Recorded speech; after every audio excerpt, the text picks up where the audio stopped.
बात करते हैं अमेरिकी रक्षा मंत्री पीट हेग्सेथ के बड़े बयान की। उन्होंने बहुत बड़ा बयान देते हुए कहा कि दुनिया में 1939 और 1981 जैसे हालात बन रहे हैं, दुश्मन एकजुट हैं, खतरा बढ़ रहा है। हेग्सेथ ने कहा अमेरिका को युद्ध के लिए तैयार रहना होगा।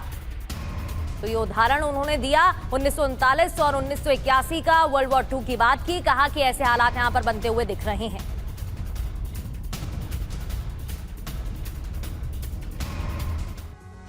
तो अमेरिका को युद्ध के लिए तैयार होना होगा। 1939 के हालात की याद आखिर अमेरिका को क्यों आ रही है और क्यों दुनिया को रूस का नाम लिए बगैर डराने की जा रही है कोशिश? विश्व युद्ध के हालात क्या वाकई बन चुके हैं? ये तमाम सवाल इस बयान के सामने आने के बाद उठ खड़े हुए हैं। 1939 वर्ल्ड वॉर जैसे हालात, क्यों घबराया अमेरिका? खबर क्या है? विश्व युद्ध को लेकर पीट हेग्सेथ का यह बड़ा बयान है। दुनिया में साल 1939 और 1981 जैसे हालात हो गए।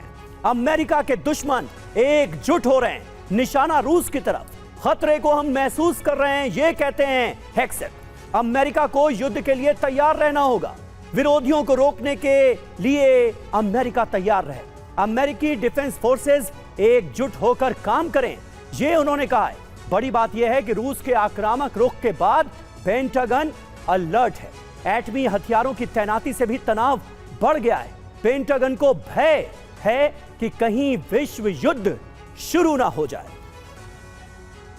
तो ये हालात साफ तौर पर देखिए किस तरफ जाते हुए नजर आ रहे हैं। वर्ल्ड वॉर के हालात वाकई बन गए हैं और अमेरिका भी कहीं ना कहीं ये बात मान रहा है। 1939 और 1981 में कैसे बदली दुनिया, आपको बताते हैं। 1939 में सेकेंड वर्ल्ड वॉर हुई। इतिहास का सबसे विनाशकारी युद्ध 2 मोर्चों पर लड़ा गया।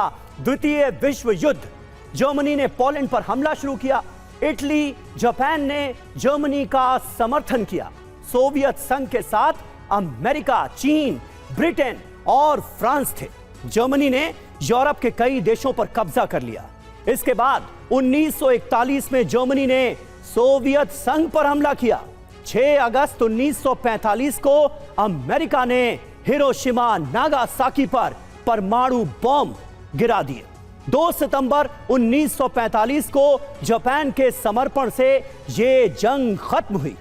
द्वितीय विश्व युद्ध में करीब 7 से 8 करोड़ लोग मारे गए। आप अंदाजा लगाइए एक बार फिर, उन हालात को ना सिर्फ याद किया जा रहा है बल्कि आज के हालात से उसकी तुलना हो रही। 1981 की बात करते हैं। शीत युद्ध की शुरुआत हुई। अमेरिका और सोवियत संघ में वैचारिक टकराव हुआ। सोवियत संघ ने अपना सैन्य खर्चा बढ़ाया। अमेरिका ने पोलैंड पर कई आर्थिक प्रतिबंध लगा दिए। दुनिया में परमाणु युद्ध का खतरा बढ़ा। इसके बाद 1991 में सोवियत संघ की टूट के साथ शीत युद्ध का अंत हुआ। हमारे साथ इस वक्त 2 खास मेहमान मौजूद हैं। 1939 और 81 की याद दिलाई गई है बंसल साहब, और आज के हालात की तुलना उस दौर से की जा रही है, उस भीषण दौर से जिसकी विभीषिका करोड़ों लोगों ने न सिर्फ झेली बल्कि अपनी जानें भी गंवाई। इस तुलना को कैसे देखेंगे आप, और क्या वाकई हालात उस मोड़ पर, उस मकाम पर पहुंचते हुए नजर आ रहे हैं? देखिए, जो विश्व युद्ध का डरावा दिया जा रहा है, ऐसा कुछ नहीं होने वाला। ये सब पोस्चरिंग है, डराने वाली बात है और एक दूसरे को धमकाने वाली बात है। और जो बार बार जो एटमी युद्ध की बात कर रहे हैं, ये जो CTBT आई थी इसीलिए था कि म्यूचुअली एश्योर्ड डिस्ट्रक्शन है। जहाँ तक 1945 की बात है, जब हिरोशिमा और नागासाकी के ऊपर जो बम गिराए थे, उस समय सिर्फ अमेरिका के पास एटॉमिक बम थे, किसी और कंट्री के पास नहीं थे। आज की तारीख में देखा जाए तो काफ़ी कंट्री हैं जिनमें आप ले लीजिए USA, रशिया, चाइना, इंडिया, सभी के पास में है। लेकिन बात यहाँ पर यह है कि जो ये टेस्ट कर रहे हैं या जो मिसाइल बनाए जा रहे हैं, बुरेवेस्निक मिसाइल है या पोसाइडन है या खाबरोवस्क है, ये सिर्फ एक दिखावा और डरावा है। इसी प्रकार से जो मिनटमैन का है वो भी एक डरावा है। वो इसलिए कि देखिए, ट्रंप साहब इस बात को कह चुके हैं कि हमारे पास इतने न्यूक्लियर वेपन हैं, हम पूरे वर्ल्ड को 150 बार डिस्ट्रॉय कर सकते हैं। इसी प्रकार से जो ऐसा एस्टिमेट है कि 400 न्यूक्लियर वेपन काफ़ी हैं पूरे वर्ल्ड को ख़त्म करने के लिए, जबकि 5000 प्लस वेपन्स अमेरिका और रशिया के पास में हैं जो एक्टिव उसमें से रशिया के पास में 17-18 है, जबकि अमेरिका के पास में 17-80 के करीब हैं। तो इन सब बातों को देखते हुए कोई भी इस्तेमाल नहीं करने जा रहा। आज अगर कोई भी चाहे टैक्टिकल न्यूक्लियर वेपन इस्तेमाल करे या तो उसके बाद में एक सेकंड जो स्ट्राइक होना बहुत आवश्यक हो जाता है, लाजमी है। बिल्कुल, लेकिन सर, चेतावनी देने के पीछे वजह क्या है? शरदेंदु सर, आपसे समझना चाहूंगी, यहाँ पर रशिया की तरफ से भी चेतावनी दी जा रही है, वहां से भी रक्षा मंत्रालय की तरफ से बयान आए, अमेरिका की तरफ से भी चेतावनी दी जा रही है, कहीं ना कहीं डराने की कोशिश है। फिर दूसरी ओर परमाणु परीक्षण की बात कही जा रही है। तो हालात तो ऐसे ही बन रहे हैं, लेकिन ग्राउंड पर क्या होगा? सिर्फ ये चेतावनी तक सीमित रहने वाला है या वाकई में विश्व युद्ध के मुहाने पर दुनिया खड़ी है? देखिए, मेरा मानना है, मैं इसको थोड़ा अलग तरीके से देखता हूँ। जिस तरीके से आज की डेट में न्यूक्लियर टेस्टिंग का अमेरिका ने ऐलान किया है और जिस तरीके से एक होड़ को उन्होंने जन्म दिया विश्व में, ये एक बहुत ही चिंता का विषय है। विश्व को न्यूक्लियर वॉर की तरफ डोनाल्ड ट्रंप ले जाते हुए दिख रहे हैं। जो रशिया ने टेस्ट किया था वो न्यूक्लियर पावर्ड मिसाइल को लॉन्च किया था, लेकिन न्यूक्लियर वेपन नहीं था।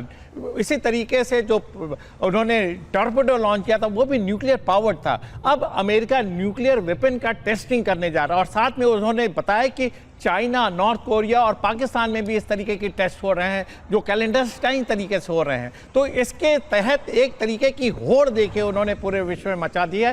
देखिए, युद्ध लड़ना आसान होता है, लेकिन युद्ध की तैयारी करना सबसे मुश्किल होता है। कोई एक ऐसा देश जिसने इररिस्पॉन्सिबल एक्ट किया, जो कि न्यूक्लियर वेपन जिसके पास है, वो इस तरीके के युद्ध को जनरेट कर देगा, ऐसा मेरा मानना है। चाहे वो रशिया हो, चाहे अमेरिका हो, चाहे कोई भी ऐसा कंट्री जिसके पास न्यूक्लियर वेपन हो। आज की डेट में हो क्या रहा है? अमेरिका ने तो स्टेटमेंट दे दिया। आज की डेट में पुतिन ने अपने वॉर कैबिनेट बुलाया और बोला कि आप भी अपने न्यूक्लियर टेस्टिंग की तैयारी शुरू करिए, रिसोर्सेज जनरेट करिए, लॉन्चिंग सिस्टम, लॉन्चिंग साइट को आप फिर से रीहैश करिए और आप भी टेस्ट करिए। बिल्कुल, उसके एवज में देखिए, कैबिनेट को लेकर जो खबर है वो आगे हम अपने दर्शकों को देंगे, लेकिन बिल्कुल सही आपने कहा, पहले बुरीवेस्निक का टेस्ट किया गया, फिर पोसाइडन का टेस्ट किया गया, उसके बाद अमेरिका ने यह कह दिया ठीक है आप न्यूक्लियर हथियारों की टेस्टिंग कर रहे हैं, हम न्यूक्लियर परीक्षण करेंगे। रूस कह रहा है कि अगर अमेरिका करेगा तो हम भी करेंगे। यह स्थिति है और भयावह स्थिति है। खेरसॉन के नीपर में भीषण भिड़ंत हुई।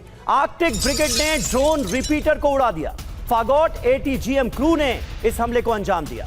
UAV रिपीटर के नष्ट होने से यहां की संचार सेवा भी ठप हो गई।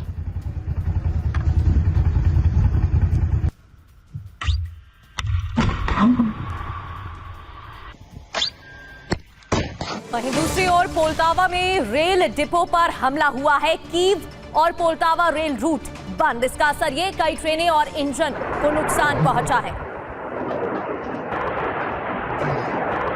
कीव और पोल्टावा रेल रूट बंद हो गया इस हमले के बाद। रेल डिपो पर अटैक।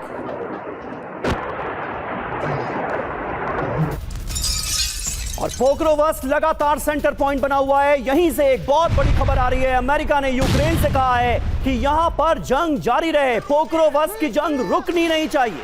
क्रीमिया पर हमले से रूस पर दबाव बनाया जाए, पोक्रोवस्क में मुकाबला और क्रीमिया पर हमला हो। सोर्सेस के हवाले से अमेरिका का फिलहाल ये रुख सामने आ रहा है और इसे लेकर निर्देश दे दिए गए हैं यूक्रेन। तो जैसे कि बयान दिए जा रहे हैं, विश्व युद्ध जैसे हालात के चलते अब अमेरिका अलर्ट मोड पर है। पुतिन के एटमी टेस्ट के आदेश के बाद यूएस अलर्ट मोड पर है। पुतिन कर रहे हैं विध्वंसक हथियारों का परीक्षण। तो बुरेवेस्निक का जब टेस्ट हुआ उस दौरान भी वो लगातार मॉनिटरिंग कर रहे थे और अब उनकी तरफ से आदेश भी दे दिए गए हैं। पुतिन के एटमी टेस्ट के आदेश के बाद अमेरिका अलर्ट मोड पर है।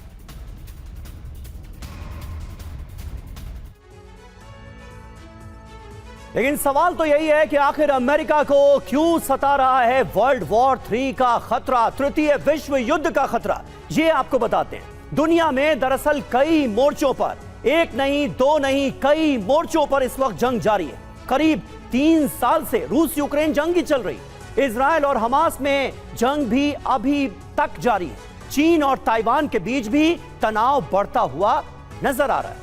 और वहीं रूस की बात करें तो विध्वंसक हथियारों का परीक्षण किया जा रहा है, करने की बात कही जा रही है। न्यूक्लियर मिसाइल बुरेवेस्निक का टेस्ट भी हुआ। इसके अलावा पोसाइडन अंडर वाटर टॉर्पीडो का टेस्ट भी किया गया, जिसको लेकर पहले कहा भी गया था और फिर उसे किया भी गया। जी हाँ, और चीन की बात की जाए तो विमान वाहक वॉरशिप फुजियान को लॉन्च किया गया है। 6th generation stealth fighter J-50 उड़ान भरता हुआ नजर आया। नॉर्थ कोरिया के फ्रंट पर भी बड़ी तैयारियां हो रही हैं। 2 बैलिस्टिक मिसाइलों का परीक्षण नॉर्थ कोरिया भी कर चुका है किम जोंग उन के इशारे पर। और ये तमाम जो परिस्थितियां हैं बंसल साहब, ये तो कहीं ना कहीं वर्ल्ड वॉर 3 का खतरा बढ़ाती हुई सीधे तौर पर नजर आ रही। देखिए, मैंने पहले भी कहा वर्ल्ड वॉर 3 तो नहीं होगा, सब ये पोस्चरिंग है और पोस्चरिंग करने को एक दूसरे को धमकाने पर लगे हुए हैं।